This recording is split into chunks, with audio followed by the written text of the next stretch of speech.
मैं समय हूं। मैंने युगों को बनते और मिटते देखा है। सतयुग का धर्म देखा, त्रेता में राम का अवतार और रामायण का महासंग्राम देखा। द्वापर में महाभारत का धर्म युद्ध और कलयुग का आगमन देखा। मैंने देवताओं को असुरों से लड़ते देखा, पुण्य को पाप से जूझते देखा। हर कहानी, हर घटना मेरी आंखों के सामने घटी है।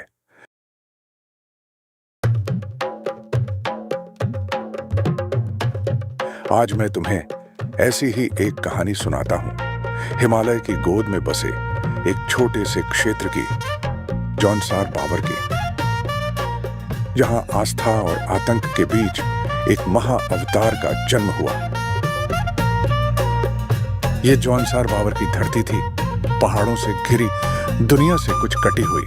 यहां जीवन कठिन था पर सरल। लोगों के दिल में आस्था थी और आने वाले कल के लिए एक नई आशा। सुबह होती गांव वाले अपने कामों में लग जाते, बच्चे खेलते, परिवार एक साथ होते। ज्ञानी हूणा भाट अपने परिवार के साथ शांति से रहते थे। जीवन अपनी धीमी गति से चल रहा था, सामान्य और शांत। मैं इस गांव का राजा आज्ञा देता हूं कि तू अपनी बकरियों को मेरे खेत से दूर रखेगा। अरे, मैं राजा बनने का अभ्यास कर रहा हूं, तू मेरा मजाक उड़ा रहा है।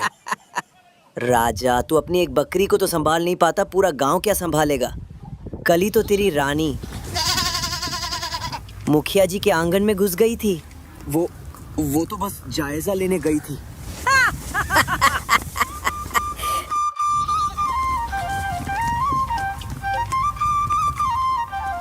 वाह, ऐसी धूप निकले तो समझो इस बार मक्के के भुट्टे दांत तोड़ देंगे। महादेव की कृपा बनी रहे बस। बाकी सब खेतों में तो ठीक है, पर गांव के छोर वाले उस खेत का कुछ समझ नहीं आता। उसकी बात छोड़, सालों से बंजर पड़ी है वो जमीन। बड़े बूढ़े कहते हैं कि उस जगह का साया ठीक नहीं है।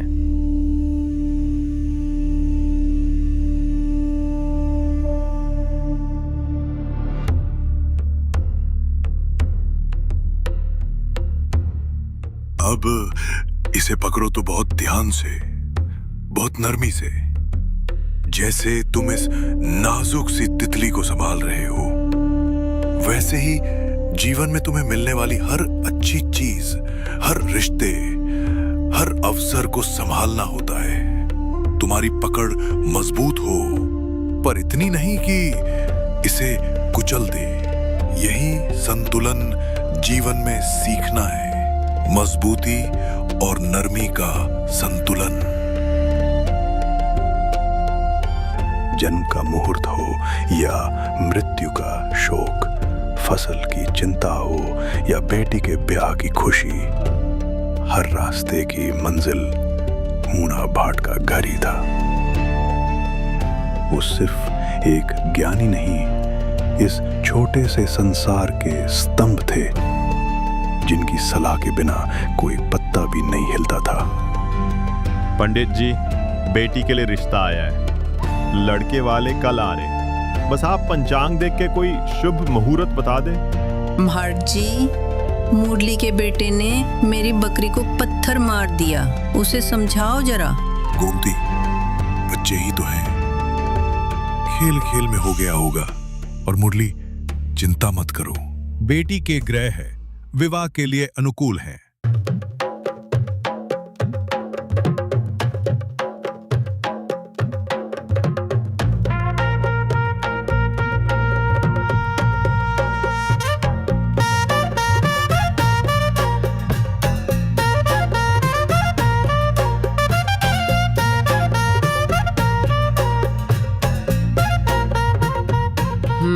इसका स्वाद कुछ जाना पहचाना लग रहा है। कहीं ये वही तो नहीं?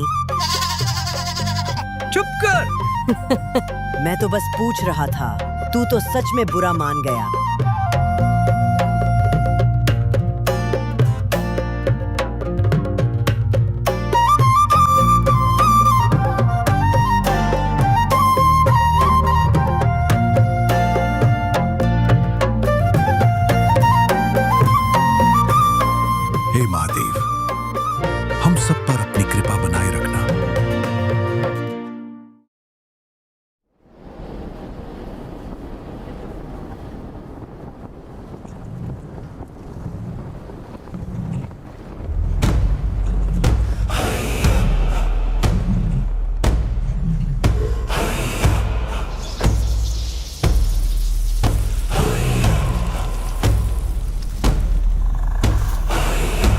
हजारों साल बाद ये शोर मेरी निद्रा भंग कर दी। कौन है ये कीड़े जो मेरे पर्वत पर उत्सव मना रहे हैं?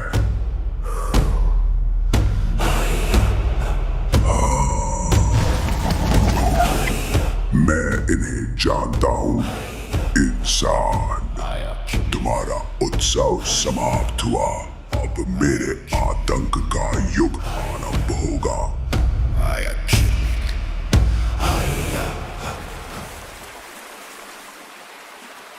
नानी, कल का जश्न तो कमाल का था।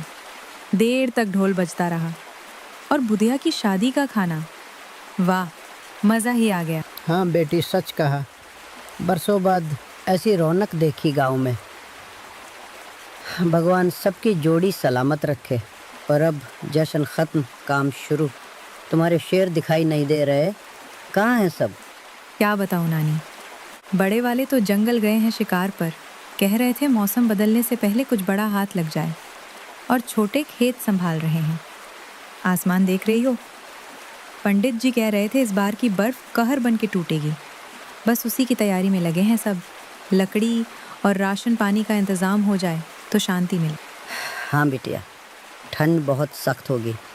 बस सब कुशल मंगल रहे और जल्दी बर्फ पिघल जाए। आज तो मैं इतना बड़ा हिरण मारूंगा कि पूरे गांव में 1 हफ्ते तक भोज चलेगा। रहने दे।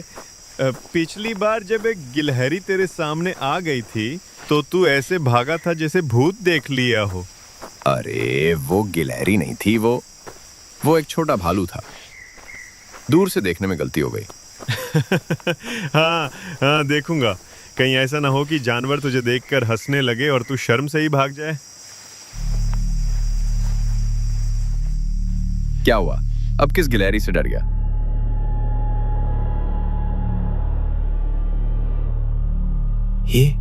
ये तो किसी जानवर का पैर नहीं लगता।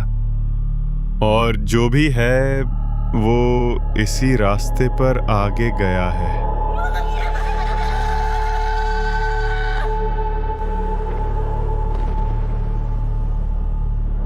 प्रकृति भी जैसे आने वाले विनाश का संकेत दे रही थी। काले बादल छा गए, भयानक तूफान आ गया, हवाएं चीत्कार करने लगी, बिजली कड़कने लगी। ये सिर्फ तूफान नहीं है, कुछ तो गड़बड़ है।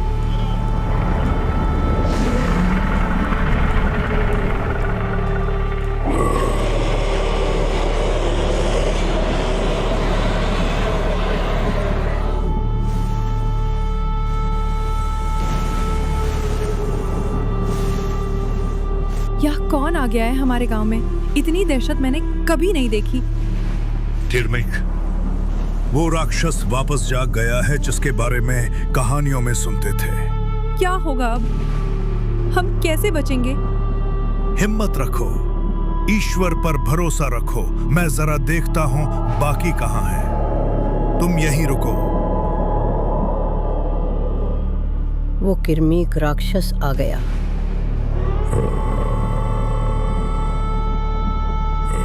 अब हमारी मौत निश्चित है।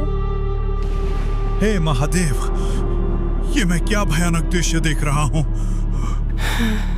माँ, मुझे डर लग रहा है।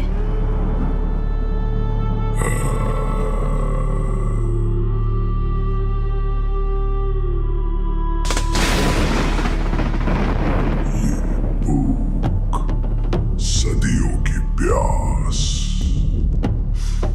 इंसानों की ये मीठी महक। तैयार रहो इंसानों, मैं हूँ राक्षस किर्मिक।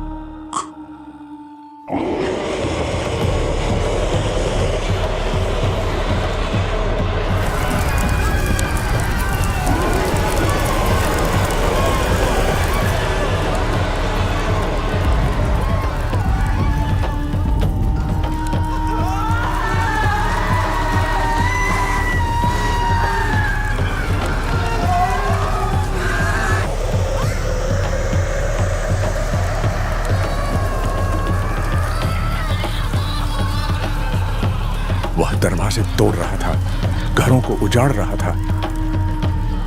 हे प्रभु, हमें बचाओ।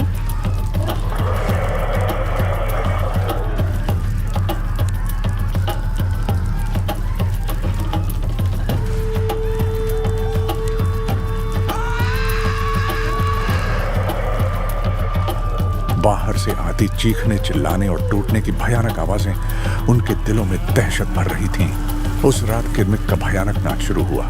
घर टूट रहे थे, जिंदगियां बिखर रही थी।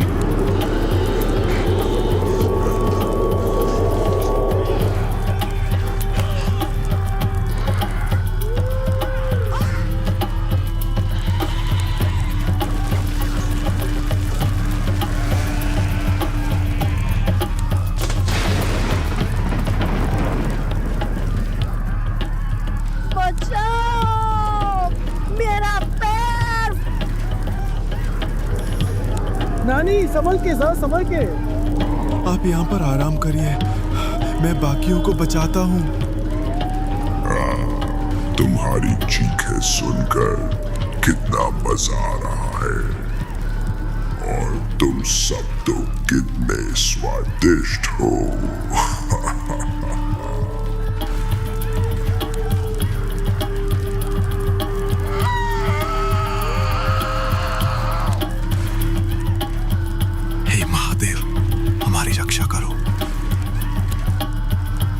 हर रात वह आता और गांव में किसी न किसी घर पर मौत बनकर टूट पड़ता।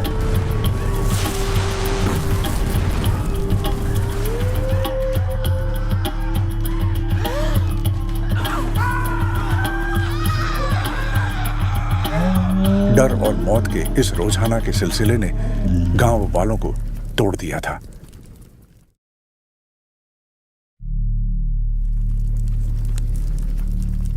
रात के घाव सुबह और भी गहरे नजर आते हैं। जब सूरज निकला तो गांव एक खंडहर जैसा दिख रहा था। तबाही का मंजर दिल दहला देने वाला था। कई घर टूटे पड़े थे, लोग सहमे हुए थे, अपनों के खोने का मातम मना रहे थे।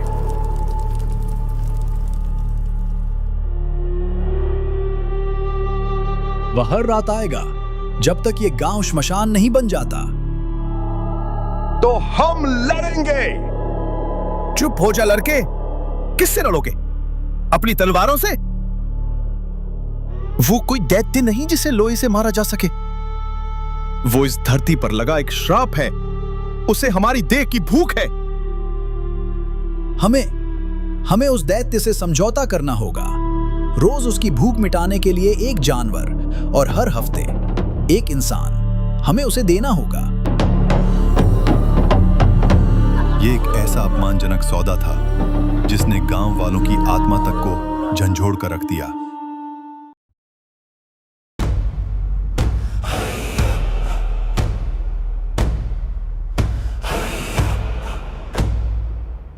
तुम जैसे कीड़ों के साथ तो समझौता ही हो सकता है, और मुझे हर हफ्ते एक इंसान और रोज एक जानवर। लेकिन याद रखना, जिस दिन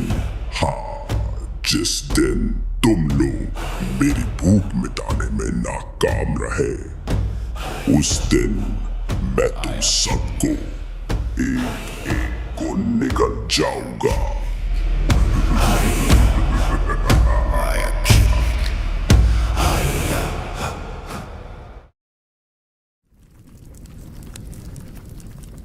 आज हमारे गांव की रक्षा के लिए कौन अपनी बलि देगा?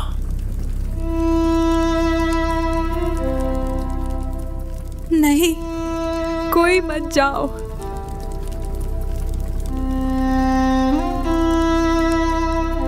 किसी न किसी को तो जाना ही होगा। अगर मेरे जाने से गांव सुरक्षित रहता है तो यही मेरी नियति है। ईश्वर हमारी रक्षा करेंगे।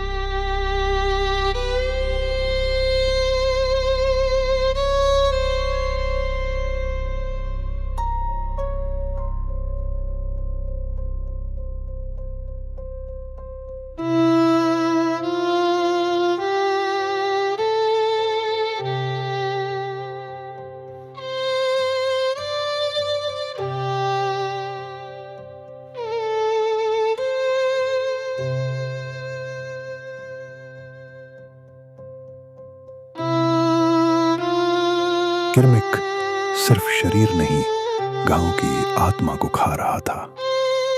और इस तरह हर हफ्ते गांव पर एक भयानक खामोशी छा जाती। पंडित जी, मैं तो जा रहा हूं, बस मेरे नाना जी का ख्याल रखना, वो अकेले पड़ जाते हैं। ये उस समझौते की खामोशी थी जो लहू से लिखी गई थी।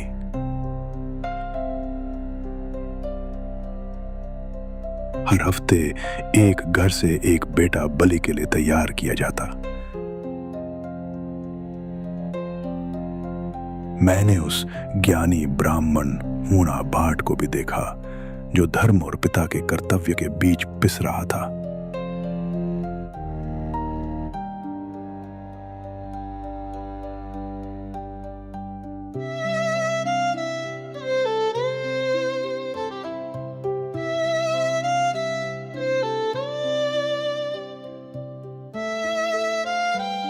समय बीतता गया। एक एक करके हूणा भाट के बेटे भी किरमिक की बलि चढ़ चुके थे। हूणा भाट के घर में आशा की आखिरी किरण भी बुझती हुई नजर आ रही थी। जब सारे रास्ते बंद हो जाते हैं तब इंसान सिर्फ ईश्वर को पुकारता है। हूणा भाट ने हाथ जोड़ दिए, आंखों में आंसू लिए वे प्रार्थना करने लगे।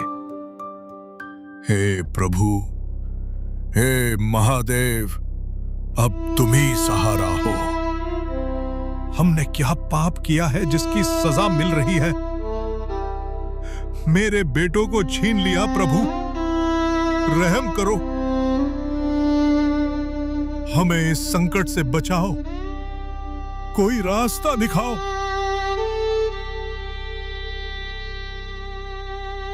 कहते हैं जब भक्त सच्चे दिल से पुकारता है तो भगवान सुनते जरूर हैं। उस रात हूणा भाट को एक स्वप्न आया। एक दिव्य वाणी ने उन्हें संकट का हल बताया। हूणा भाट, उठो, तुम्हारी पुकार सुनी गई। इस संकट का हल तुम्हारी तपस्या में है। कश्मीर जाओ, वहां घोर तपस्या करो, महादेव प्रसन्न होंगे और तुम्हें इस राक्षस से मुक्ति का मार्ग मिलेगा।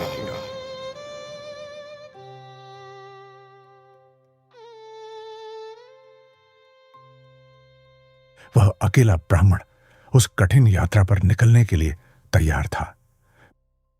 मैंने फैसला कर लिया है, मुझे कश्मीर जाना ही होगा। वहीं मुझे अपने गांव के लिए, तुम सब के लिए मार्गदर्शन मिलेगा। अपना ध्यान रखना स्वामी, प्रभु आपकी रक्षा करें, जल्द लौटना। मरी मन से अपनी पत्नी और रोते हुए बेटे से विदा लेकर हूणा भाट निकल पड़े कश्मीर की ओर, एक अनिश्चित भविष्य की ओर कदम बढ़ाते हुए। क्या वह कश्मीर पहुंच पाएगा? क्या देवता उसकी पुकार सुनेंगे? जानने के लिए देखिए महासु अवतार का अगला एपिसोड।